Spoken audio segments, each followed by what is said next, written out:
Salut à toutes et à tous.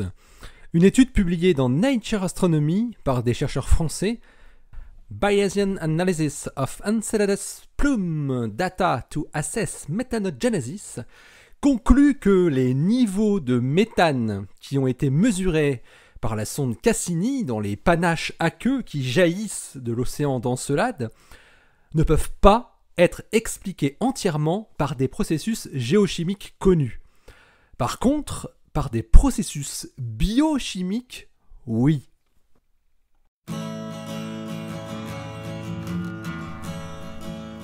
Astronomie, astrophysique, cosmologie, astroparticules. Ça se passe là-haut, par Eric Simon. Les grands panaches d'eau qui s'échappent d'Encelade ont longtemps fasciné les scientifiques, inspirant des recherches et des spéculations sur le vaste océan qui se trouve entre le noyau rocheux de la lune de Saturne et son épaisse croûte glacée.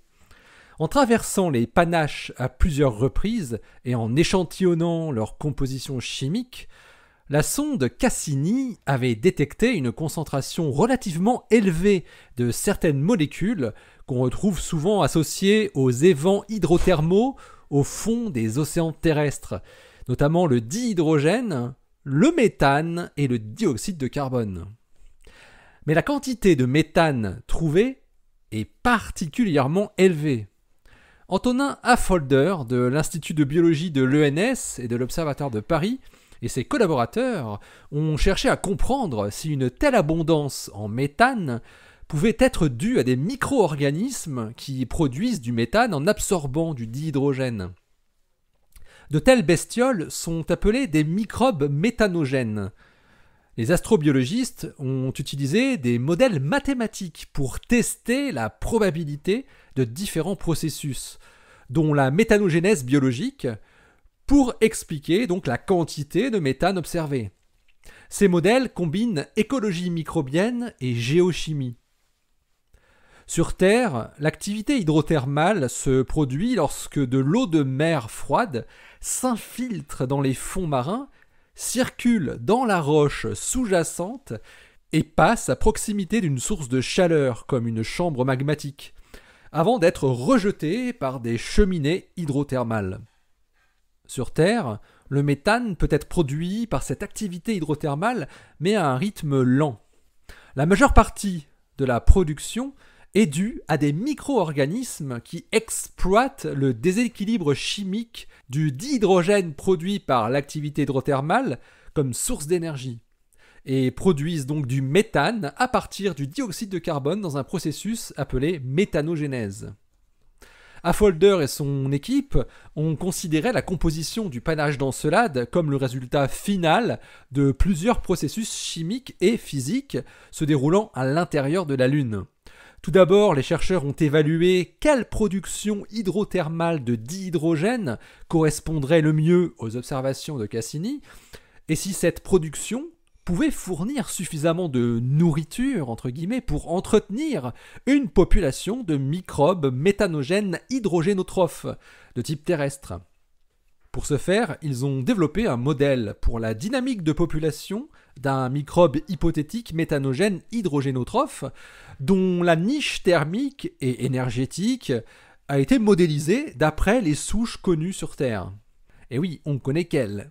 Les auteurs ont ensuite fait des calculs avec ce modèle pour voir si un ensemble donné de conditions chimiques, telles que la concentration en hydrogène dans le fluide hydrothermal et la température, offrirait un environnement propice à la croissance de ces microbes. Ils ont également examiné l'effet qu'une hypothétique population de microbes aurait sur son environnement, et notamment sur les taux d'échappement de dihydrogène et de méthane dans le panache. Leur conclusion propose deux voies possibles.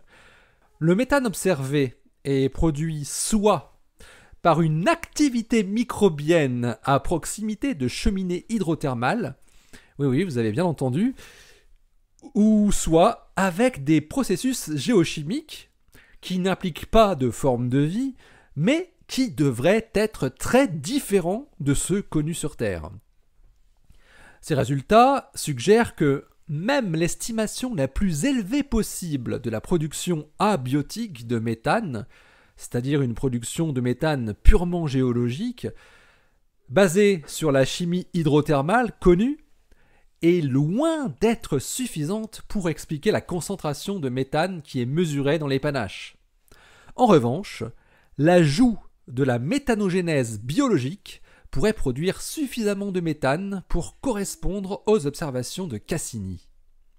Alors dit autrement, les émanations de méthane qui sont observées induisent une très grande probabilité de la présence d'une méthanogénèse biologique si la probabilité de l'émergence de vie est élevée.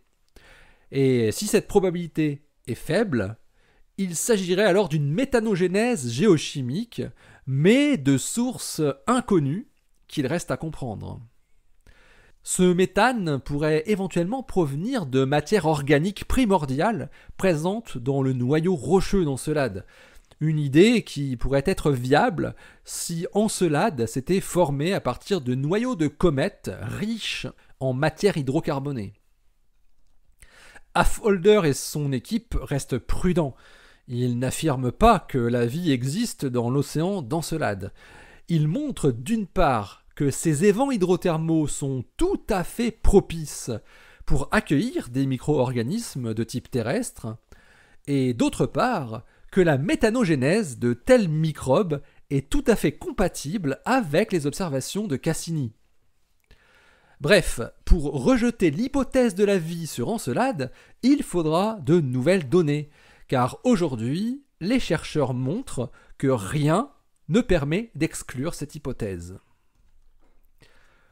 L'article de Antonin Affolter et son équipe est paru aujourd'hui dans Nature Astronomy et avec pour titre Bayesian Analysis of Encelada's Plum Data to Assess Methanogenesis. Allez, d'ici la prochaine, portez-vous bien, restez bien les yeux vers le ciel et restez bien les pieds sur terre. Allez, salut!